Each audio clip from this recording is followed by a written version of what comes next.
Three areas that we must focus on in order to reclaim the clean audit is to ensure that we've got a competent team in finance. Ufungiswe njengosodolophu wesixeko sasekurhulweni uNkosi Ndiphile Xhakaza we-ANC. Mina ngofa namhlanje wangikhuluma namhlanje isibhamu singilindile. Wangikhuluma nje manje isibhamu singilindile. Umphathi wenkonzo yesipolisa uMnumzana Bhekicele uthi kutyalwe igqiza labaphanda ukuba baphanda amatyala nobuzaza enzeke eMarian Hill kwintshona yeTheku. Umqeqeshi weOrlando Pirates uRosel Rivero unyeke ukuzuza indebe yesine susela wonke wagaleleka eMzantsi Afrika ekuqaleni kwesizini edluleyo.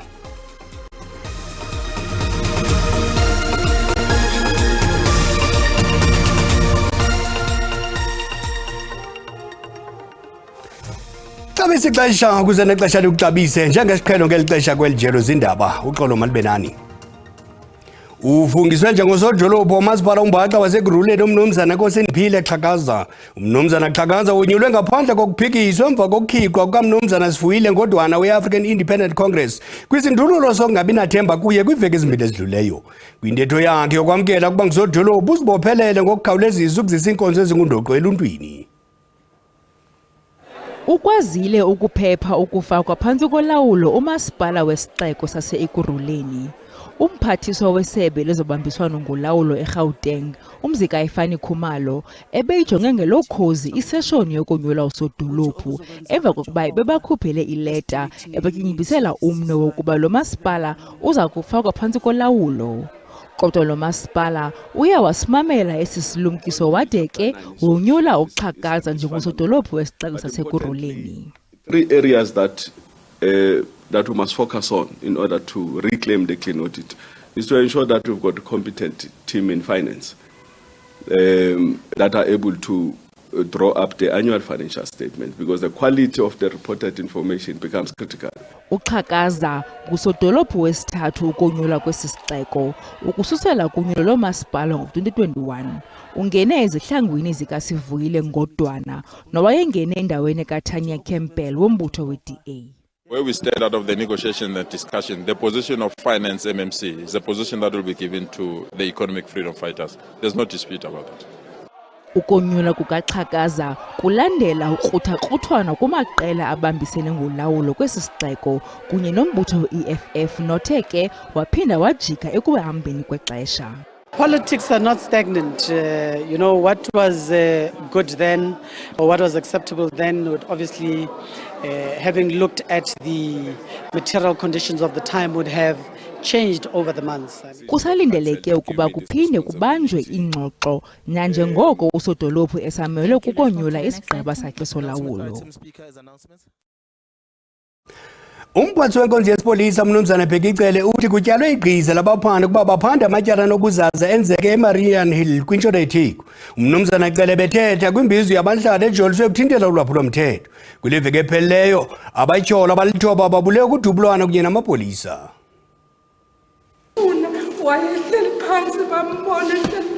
Ibiphezulu imoya embizweni ebizwa ungqongqoshe amaphoyisa uJenene uBhekicele izakhamuzi ziveza ilaka lazo. Nkosazana Agnes Nzimande waseDazenhoek uthi ungumunye wangenelwa izigebengu ezadubula zabulala ingane yakhe zase zimxosha kwakhe. Kwangena izigebengu ezu4 kwami zadubula umfana wami washona kuyena owesilethela isinkwa etafuleni. Kuyimanje ngihamba ngihlala nginayo indawo yokuhlala. Umphakathi ukhala ukuthi kukhona amaqembu egelekeqe lapha akhokhisa osomabhizinisi rent ukuze bavikeleke. Mina ngofa namhlanje wangikhuluma namhlanje isibhamu singilindile. Wangikhuluma nje manje isibhamu singilindile. Unyakeni odlule amaphoyisa abulala abasolo ngobugebengu kule ndawo abangu-35 egamekweni ezingu-15 la bebedubulana khona namaphoyisa eMarian Hill. Some amaphoyisa have no business ukubuza ukuthi kunempini la siyayibona ikona. Therefore, if ufica impi awubuza ukuthi iqale ubani. Ukhwela phezulu kwayo iyothi ngaphela bese uyabuza ke ukuthi kanje bekwenze njani. Ucele uthi sebeze bayithola imali yokwakha isiteshi samaphoyisa kule ndawo njengoba esebenzela kwi-Park Home umahamba nendlwana. Ey'ndabeni ze-SABC inguvusi Khumalo eThekwini. Usapho lwakwasedi eRustenburg eMntla-Ntshona lumemelela ubulungisa. Ukusemva kokuba umweletsi Sedi oneminyaka engamashumi-40 eqwenkwe ezinja wasweleka esemsebenzini ngomgqibelo. Usapho lwakhe luthi uqwenkwe ezinja nezazike zamluma nakunyaka opheleyo nalapho wayekhalaze ngelithi umninizo ongumqeshi wakhe wazikhulula ngabomu ukuba zimlume. Ebulawa nje zezinja zeluhlobo lwe-pitbull kutyholwa ngelithi sisiganeko sesibini esi. Ngo-Okthobha kunyaka odlulileyo waye washicilela wathumela lo myalezo womnxeba kusapho. Bothako yala yentse gore ntja none ke yena re tsheletsang ka tsona ntja tsetsa wa google mantswe a hae shatarata o bolela gore ntja eno ka dile ka nna tshwanetse ye go thabang e le go Friday na le Friday le thabang ga sukudisi lushiyeke lubindekile sesisiganeko. Ke bohloko ngwana o ne le ngwanaka e ne gane ke tsamaya ke aha ne ke tseba o teng o sala le bana baka jarete ka ene le skono mahlaula ke tlo lwanele ke kopang dinthuseng. Ukanti nabahlali bakwathi umqeshi makabekwe ityala lokubulala. We've got a similar incident that took place of a very same person who has now been recently killed by the very same dogs. On a previous occasion, I think it's about 6 months back if we look at the dates, he was beaten by dogs on the same premises, the same dogs, the same owner. So we can't just allow the process to leave it at an inquest docket platform. Abakwantsasana bona bathi uphando lusaqhuba. Police were called to a scene where the body of Muletsi Moses Sedi, aged 40, was found laying on the ground. He had visible bite marks on his body and he was declared dead by paramedics on the scene. The owner of the 2 pit bulls was not home during the incident. Polisa ongeza ngelithi ezizinja sele zithathiwe ngabajongana nemfuno zezilwanyana iSPCA kodwa yena umninizo walile ukuphefumula ngesisehlo. Umongameli welinoxa wakhe waseBotswana bavakalise umbulelo kumagosa aleqa kwindawo yexhwayelo apho kwatshabalala abantu baseBotswana abangama-45 phambi kwePasika. Umongameli Cyril Ramaphosa nomongameli Mokgweetsi Masisi batyelele ibhorho iMamatlakala apho kwehla khona le ngozi. Abafi babesuka eGaborone besingise kwinkonzo yePasika yebandla iSt Agnes ZCC ePolokwane. Kukholeleka kuba umqhubi wale bhasi waphulukana nokuyilawula yantlitheka kwibhlorho ze yabhukuka emva koko yaqhushumba yonganyelwa ngamadangatye. Kumthwalo wale bhasi kukholeleka kuba kwakukho iziphembeleli zomlilo ezifana nerhasi nezitovu zeparafini. Abahlali belali iMatlakala yaba ngabokuqala ukufika kwindawo yesehlo. Basi iyaswa after 30 minutes. Uthi ndifike apha emva kwemizuzu engama-30 ngozi yehlile. Ibhasi beseyiqalisa ukutsha. Ndikholelwa ukuba izicima-mlilo zazifike kwangethuba ngebahlanguleka abanye abantu. Umongameli waseBotswana uvakalise umbulelo ongazenzisiyo ngendlela uMzantsi Afrika oyisingethe ngayo le ntlekele. Ugxa wakhe waseMzantsi Afrika uyiqhobele izandla intsebenziswano phakathi kwala mazwe mabini. As we stand here, we are filled with a deep sense of sadness. And I'm rather glad that President Masisi has come here and I've accompanied him to come and really pay our respects to the people who lost their lives here.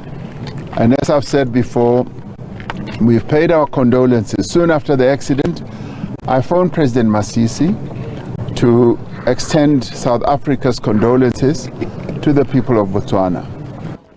Abasemagunyeni bathi sele kufanishwe ngempumelelo imizimba emithandathu kuleyo engama-45. Le mizimba sele ikulungele kubuyiselwa eBotswana. Kwalapha ezindabeni kubanjwe inkonzo yezikhumbuzo yomdlalo wangasemva weKaizer Chiefs Luke Flores kwibala iFNB kodwa masithi umuntu wanevenkileni oqala. Sinamkela kwakhona kwindaba zeljele yakwazi ukubukela izindaba kwijelo le-YouTube uthi SABC Iindaba zesiXhosa. Ukanti xa ubukele sicela ucofe ulike ze uba ukamcofi usubscribe siboneza wenze njalo. Ukanti kwinqaku lokuqala sithe Ufungiswe njengosodolo bomasipala uMbaxa wasekuruleni umnumzana kosengiphile Xhakaza. Umnumzana Xhakaza unyulwe ngaphandle kokuphikiswa emva kokukhiqwa kwamnumzana Sifuyile Ngodwana we-African Independent Congress ngesidlulo sokungabi nathemba kuye kwiveki ezimbili ezidlulileyo. Amalungu e-EFF enkomazi ngasembombele eMpumalanga memelele kusodolo buphindile magagula ukuba alungise ngokukhawuleza imingeni yokwanjwa kwenkonzo kule ngingqi. Uqhankqalazo lunyanzelisa ngenkonzo. Amalungu e-EFF akhokele oluqhankqalazo ejongisa imibombo kwiiofisi ezisemalelane zomasipala wasenkomazi ojijisana nengxoba kaxaka. Uxwebhu bebeyolufaka bafuna lo masipala aqondane namanyathelo okugqithisa inkonzo kuluntu neziquka ugqithiso lweziseko zophuhliso, indlela ezisemgangathweni, amanzi nombane. Unongxowa jikelele weli qela uOmphile Mawutwe ube ephambili koluqhankqalazo. The community and the people of Nkomazi are complaining about service delivery. There's a lot of corruption that is happening in the municipality. Contractors, they get tenders, but they don't finish the work. Ukanti isithethi somasipala uCyril Ripinga uzikhabile izityholo ezibhekiswa ngakumasipala. OkaRipinga uthe ngamampungela athi onokontraka bashiya amaphulo bengawagqibanga. There has never been a contract in the municipality that was awarded to a person who has not done a job. All those contractors who have been appointed have done their work as per the contract. One of the challenges that we experienced the past few days is that there has been a heavy rain which destroyed almost everything in the municipality. Our road infrastructure has been washed away. So there's been that delay in terms of the construction of the roads. Lo masipala wasenkomazi unikwe iintsuku ezisixhenxe ukuphendula kwizinyanzeliso. Umongameli we-ACDP umfundisi Kenneth Meshwe uthi uyothuswa imeko abaphila phansi kwayo amasen ePlatfontein eMhlakoloni. Lo mbutho ubukha inkxaso njengenxalenye yephulo leentsuku ezimbini eKimberley apho undwendwele amakhaya ukunxibelelana nabachaphazelekayo abohlukeneyo. Abahlali bathemba ukuba unyulo oluzayo luze notshintsho. Uthi akanakwanto, akukho mntu omncedayo, abanakutya nazingubo.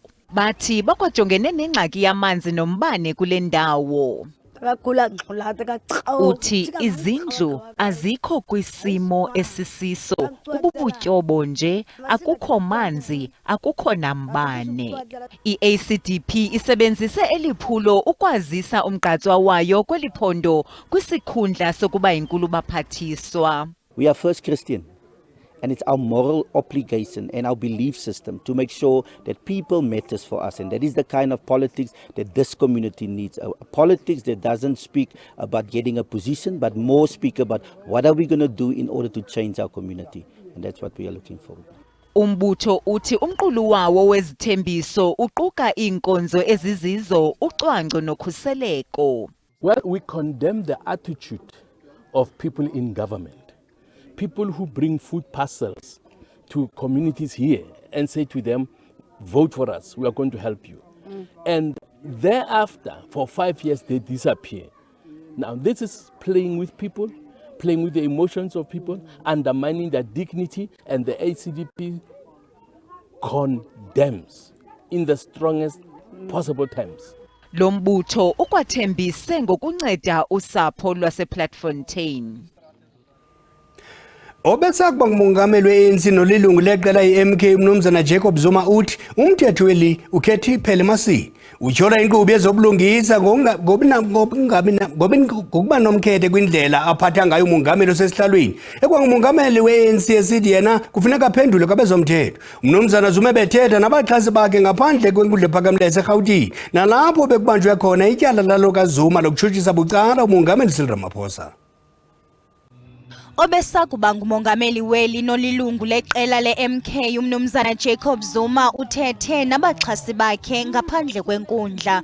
OkaZuma ulikhuphela tsola elokuba abemibeli abalingani phambi komthetho weli lizwe. Kulesiboshwa lapha kodwa singeze enkantolo. Kodwa siboshiwe. Umnumzana Jacob Zuma utyhola ngelithi umthetho weli lizwe ukhethi iphele emasini kwindlela aphathwa ngayo yena kunye nendlela ekuphathwa ngayo umongameli Cyril Ramaphosa. ubaba Ramaphosa kayilandela akaze enkantolo kodwa unecala sona sonke siboshwe ngisibona singezi ejele noma enkantolo. Okazuma uphawule nangetyala lakutshanje eliye kwinkundla yezonyulo. Umthetho wase South Africa unamehlo. Ukhona ubabonayo, ubabophe, balethe enkantolo, ukhona ubabonayo uthi hayi ngeke lo eze. Kusenjalo umnumzana Jacob Zuma uthi iinkokheli zeqela lakhe ziinkokheli zethutyana nanjengoko eliqela lingekabambi inkomfa yonyulo. Abahlali baseWentworth eThekwini KwaZulu-Natal bathi baziva belityele ngurhulumente. Esi sikhalo basixelele inkokeli eBuild One South Africa umnumzana Maimane ubeka inkxaso kulo mmandla. Izikhalo abazivakaliseleyo ziquka amaxabiso axhomileyo ombane nentlalo embi eyenziwa kungaziswa kweenkonzo zoluntu ebantwini. South Africa ibambe umbhekisho womphakathi ngaphandle kwamaflats kule ndawo. Kade bezolana nomphakathi ngenxa yezindleko eziphezulu zikagesi nokulindeleke ukuthi unyuke ngo-21.9%. UPriscilla Finn ohlala eflatini elinamagumbi amabili okulala uthi ngeke akwazi ukukhokhela umasipala isikweletu sikagesi. Uthi isikweletu sakhe u-137,000 wamarandi. I do have an extended family, so hence I'm unable to pay this bill, which is so exorbitant. Umaimane uthi ithimba labo labameli lizobhalela umasipala weTheku ngalolu daba. Ukuqaleni kufuneka silwise le policy kahulumeni ethi kufuneka banyuse umbane nge-14%.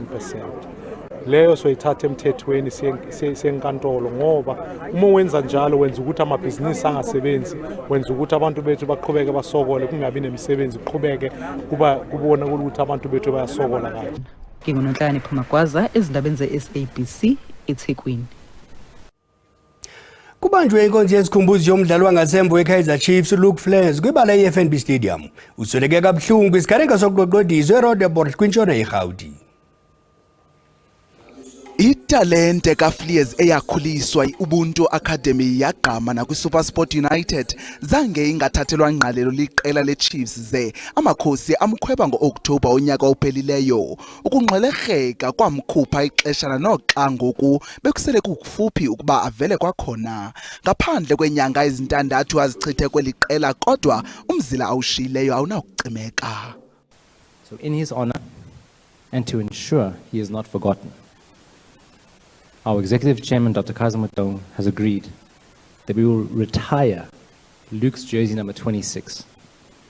This doesn't happen often.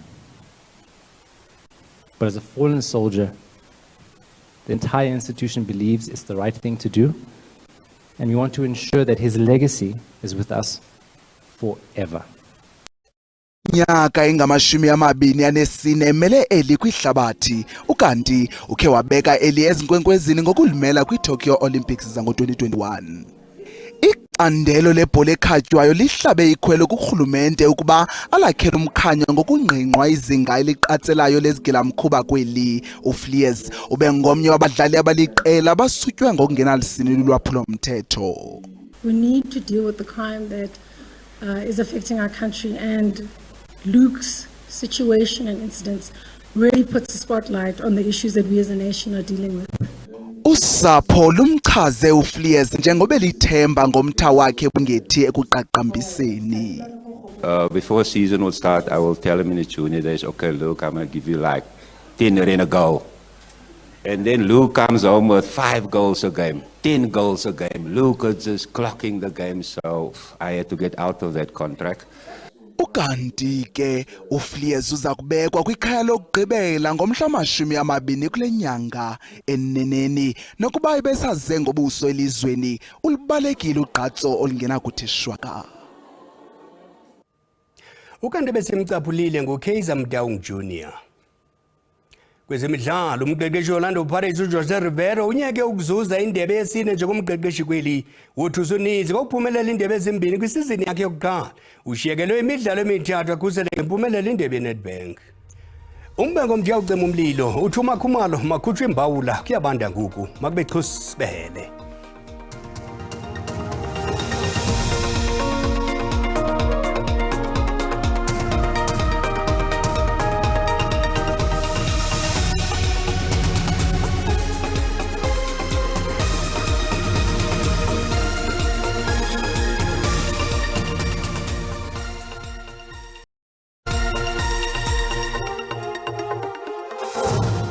Sibulele kubhele futhi ke ndiyabulisana kwembukeli ngicela sikhongozele naliqikelelo lwemozulu siqale ke ngokuhlwanje nalapho sibona into abalithehole ngamafu ubukhulu becala kwimimandla esempuma futhi ke khona lala 30% wamathuba emvula olindelekileyo pha eMpumalanga ngokunjalo nasepulukwane kanti ke ngomso umbukeli sabona into abalisahlaba umhlaba kwimimandla esentshona kodwa ke zikhona zazibhaquluza inkungu ezilindelekileyo kogqibekho konyukela pha eMthatha ngokunjalo napha kwithambeka elikumntla mpuma welizwe sekhona ke la 30% wamathuba emvula olindelekileyo pha ePulukwane naseMpumalanga yabongozwa ke mbukela ulumke kaloku khona la moya obhudla ngamandla olindelekileyo pha kolwanxeme la KwaZulu Natal ulindeleke ke mbukeli ngokuhlwanje ngokunjalo nangomso kanti ke mbukeli xa sijonga into ba wona amaqondo asibeka phina ndingatsho ndithi noko lihle izulu pha eKapa lodumo ngo 12 degrees kanti ke pha eFredendal noko ayathathisa amaqondo ngo 15 13 Uppington ehla amaqondo ngesihlanu kale dophwe ngokunjalo naserhafu kuba ke wena useThekwini koverule mothongathi pha yalindela u14 zamaqondo phinde ehla Bethlehem ngesithandathu ngelixa ephezulu ngo17 eMusina xa sihlabela mgama sijonga ngomso